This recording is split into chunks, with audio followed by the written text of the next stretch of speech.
All guests on ZASLOW Show 2.0 brought to us by Johnny Cuba, official beer of the program. European roots with that Caribbean soul. Grab a refreshing German lager in a can. Go to johnnycuba.us. Find the nearest location to you. Make sure you always drink responsibly. And don't forget Johnny Cuba's mantra, stay tranquilo. We love having Trysta Krick on the program. You can hear Trysta. She's on 670 The Score in Chicago. The Heat Check podcast with Trysta Krick. It is not on the Miami Heat. It's on NBA. The Heat Check with Trysta Krick. You can get that wherever you get your podcast. Trysta, great to see you. And for folks who are watching, okay, the podcast is the main thing for me, but could also direct to the YouTube channel where they can see the guests that I have on. And you're outside. It's like you're building a home right now for your mother. Is that what you're doing?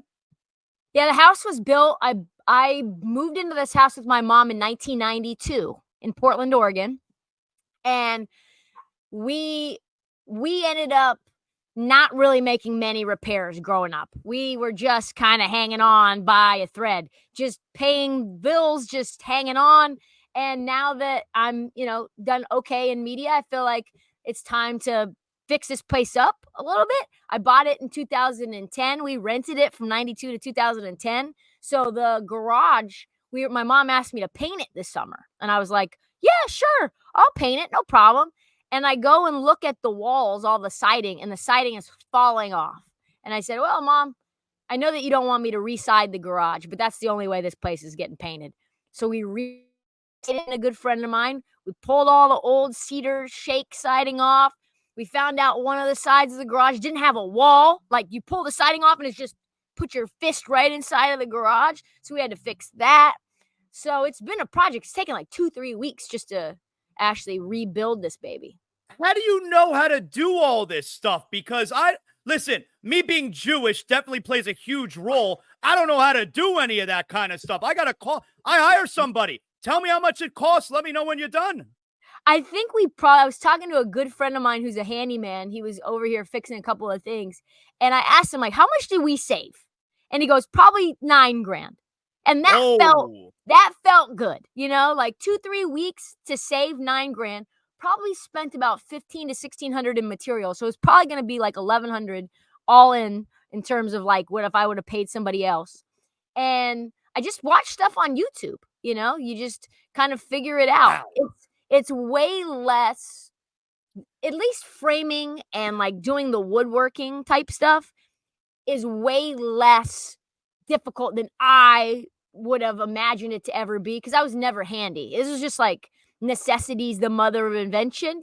I don't have $10,000 to just throw in for a garage that's like just used for storage, but I have the time right now, thankfully, and I have the ability to try new things. Plus, when the garage was as bad as it was, I'm only gonna make it better. Like, there's no way to make it worse. Like, it's plywood literally just nailed into nothing. So now there's like real siding, and it looks freaking great. Well, you can go check Trysta out on Instagram. She's constantly posting videos where she is fixing up this garage. It's unbelievable. It's so impressive. Good for you, Trysta. So let's talk about last night, Monday Night Football. Give me the big story. Well, let me phrase it like this. Are you more impressed with the 49ers or unimpressed with the New York Jets? Oh, that's a great question. I think more impressed with the 49ers, because you look at that defense, right? And what the Jets were, not just last year, but what they were slated to be this year. They were supposed to be top 3, top 5 defense. And I know that Sauce dealing with some injuries. He didn't look like he was completely healthy, but you put 32 points on the Jets. Like, the Jets won and lost a lot of like 13-10 games last year. You even got like some 7-10 games. So to hang 32 on the Jets, even at the crib, pretty damn impressive, especially considering that all off season long, Brandon Ayuk was holding out. He wasn't around. You had no Trent Williams for most of the offseason. He was holding out. Christian McCaffrey got ruled out last minute, or maybe not, and so you had Jordan Mason coming in his stead. So this had the possibility for an upset. Like, if you were talking about what would be a non-shocking outcome. Is it more shocking that the Jets with Aaron Rodgers would beat the Niners coming off of a Super Bowl hangover, or that the Bengals would lose to the Patriots? I would think that the Jets beating the Niners would be much more of a unsurprising scenario. So to me, the Niners kind of just kept it rolling, and I feel a lot more confident about them in the NFC because with Trent Williams and Debo there, without Christian McCaffrey for however long he's going to be out, I think that they can still win a lot of games. As far as the Jets, I was really never on the Jets hype train. I just haven't been. The offensive line has not been good for many years. And if you can't protect Aaron Rodgers, he's never been a mobile quarterback. But he's like 40 years old, coming off of an Achilles injury. So if you have a collapsing pocket or less time, and obviously the Niners are one of the best defenses in the league and have been for a long time, and they get pressure on the quarterback, you're going to have a tough day for anybody. But for Aaron Rodgers, not really doing much in the offseason in terms of training camp, not coming to preseason games, going on a trip somewhere that he had planned, he just isn't in rhythm, and it looked like he wasn't in rhythm with his guys.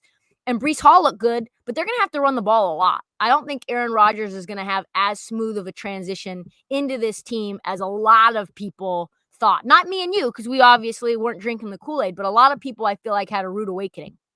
Trysta, you were on BetMGM for years. So from a gambling perspective, what's the fallout to the running back yesterday? What was his name that filled in? Jordan Mason. Jordan Mason. Jordan Mason after the game says that he was told on Friday that he's going to start. Like, what's the fallout there from a gambling perspective? I mean, the issue is that the books, number one, were changing the lines after the bets were placed. So, like, you got Jordan Mason. I think his rushing yard number was 13.5. 13.5 rushing yards for Jordan Mason minus 110, which is like as even of odds as you're going to get. And I saw online that there were a lot of people who placed that bet, whether they had insider information or just thought he was going to get additional run, because that's what Shanahan does, is plays multiple running backs. And they moved that line to minus 5,000. Wow. So, like, after the fact. So the fallout, I think, is going to be immense towards the Niners and any NFL team that's hiding or not revealing injuries.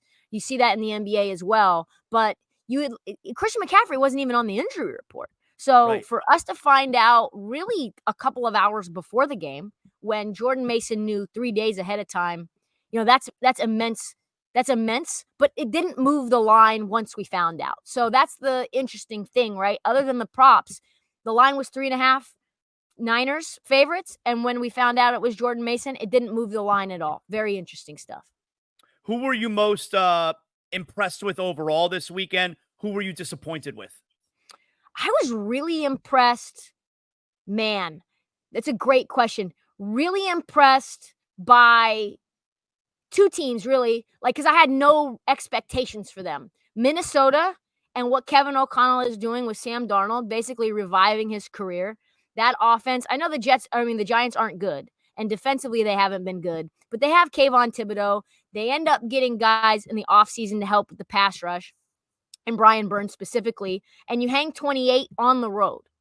And you hold them to 6 points. And I know Daniel Jones is coming off of an injury as well, but I thought everything that Minnesota did from start to finish was really surprising. Also, I'm watching Sam Darnold there. I'm like, yes. You know what? He may be able to revive his career. Correct. And then on top of that, I know Washington doesn't have a good defense either, but Baker Mayfield being the top performing quarterback when, Kirk Herbstreit just went on to, I forget whose podcast it was, and said, listen, quarterbacks in September are going to struggle, right? They're going to have a hard time acclimating early because they're not playing as much in August. And to have Baker Mayfield come out and put 37 on Washington's head, have how many passing yards did he had? He had, goodness gracious. It's like 235 maybe? 289, 24 for wow. 30 though. 24 for 30. The efficiency, 4 touchdowns. Got the ball, was throwing heat to Mike Evans. That over-the-shoulder pass to Mike Evans, contested, was elite. So I think that the teams that really surprised me were the ones I had no expectations for. Minnesota, New Orleans, and Tampa. And who were you disappointed with? Oh, I mean, I think number one, I think a lot of bettors were excited to see what was going to happen with Canales and Carolina, and they're bad. Like they're so bad that Bryce Young might be out of the league. They're saying in a year, which is just outrageous. And then of course, like I was disappointed but not surprised by the way that the Bengals continue to underperform in the first Yeah. 4 weeks of the season. I think Joe Burrow is now 1-5 in week ones in his career. Straight up. Let me ask you something about the Dolphins. You know, the Dolphins, they play on Thursday this week, so it's only in 2 nights from now. Dolphins are hosting Buffalo. Give me some thoughts there. Yeah, I think that it's really interesting that the Dolphins are favored in that game. Both teams could have easily lost week one, and it got kind of out of hand early in both circumstances. Jacksonville looked like they were going to win that game, and so did the Cardinals. I think for what I want to see from Miami is like a defensive effort that is higher than what we saw at the tail end of last season when all those injuries came down. We know what they can do offensively. We know what Tua does, gets the ball out quickly to all those different weapons. Is Achane healthy? He's questionable right now. Who's going to step up in his stead? And then on top of that, like, are you going to be able to stop Josh Allen from rushing for 2 TDs? Because there's not a lot of weapons. There's no Stephon Diggs anymore. There's no Gabe Davis anymore. Who is going to be the number one target for Josh Allen, and can you take them out of the game? I don't think it's going to be Keon Coleman. I think it's probably going to be Khalil Shakir. He's the one guy that's kind of been there that whole time. So I would actually make Buffalo favored in that game. But again, it's 2 points. It's basically a pick 'em with the home field advantage. It's going to be a fun game, though. I could see this being a high game. Yeah, if I wasn't leaving, I'm flying out to Madison early Friday morning. My son just bought tickets yesterday to go to the game. I would go on Thursday night. It's gonna be a lot of fun, but I need my beauty rest. I mean, we don't look like this from lack of sleep. All right, this doesn't just happen. You have a whole routine. That's right. You got the this serums, year's on purpose. Okay, you got the serum. You got the snail. Was it snail? I think it's like snail something. They have like some sort of snail thing that you put on your face. It's actually snail skin. Snail. Snail skin. Snail skin? Is that what it is? Snail. That sounds it's like a serum. I think it's like a serum. We're gonna look that up right now. Yeah, it is. It's snail serum from Mucin. Ugh. Oh, all right. So I got to get that then. Yeah. Now I'll send you some for Christmas. Thank you. Did you see the Tyreek Hill body cam video? I did. Yeah, I saw that. I think it's disappointing. You know, I think not surprising, but disappointing. You've got this is going to be a hot take maybe, but police officers wield power, when they feel like they can, they do. And aggression gets matched with aggression. Tyreek probably could have been a little less spicy. That's who Tyreek Hill is. And I said this to a friend right before I came on with you, is that what's unfortunate is that you get guys, and I like Tyreek. I've interviewed him a bunch of times. He's a good dude and a really nice dude.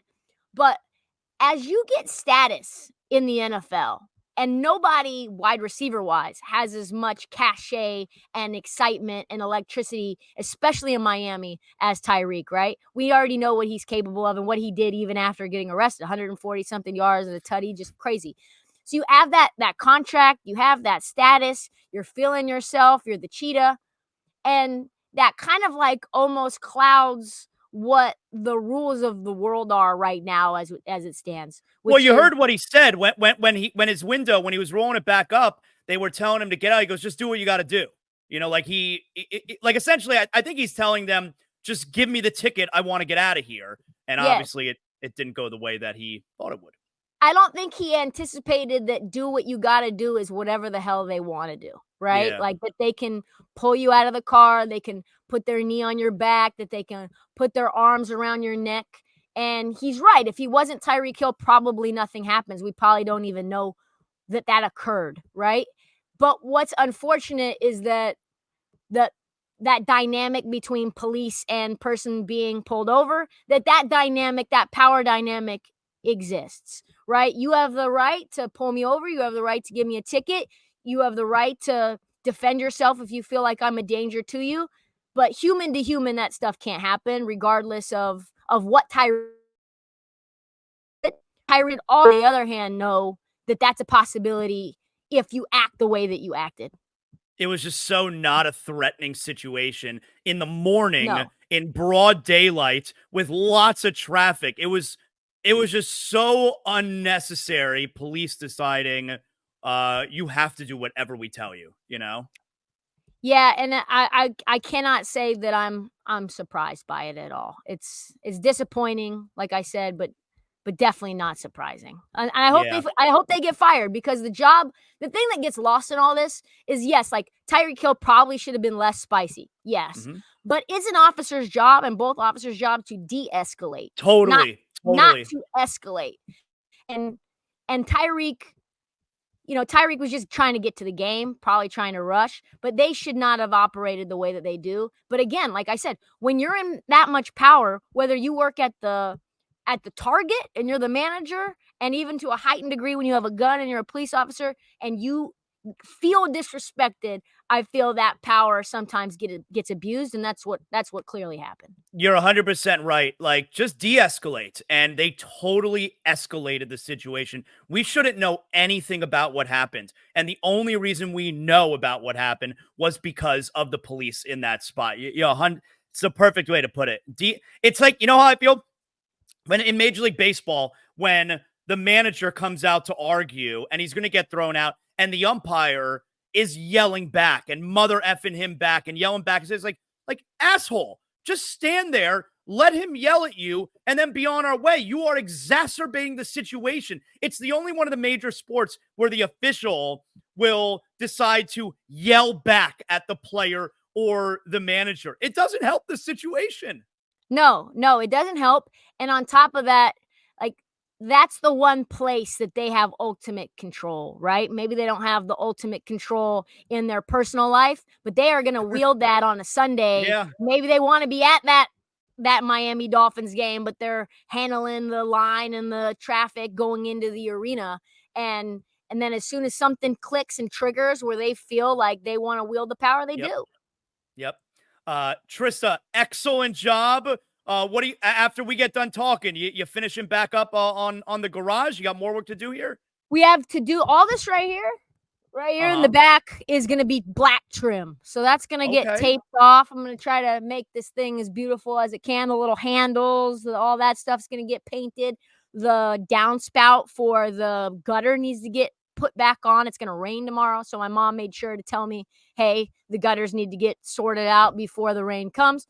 So yeah, and then we're going to have a dump run and try to get some of the nasty particle board out of the backyard so that we have a place to walk and hang out. I'll tell you, you're a good daughter, Trysta. You're a good daughter. That's what I keep hearing, man. That's what I keep hearing. I'm trying to atone for all the mistakes I've made in the past. Great job, Trysta. Always good to catch up with you. Appreciate you. Love you, Zaz. Thanks for having me, brother.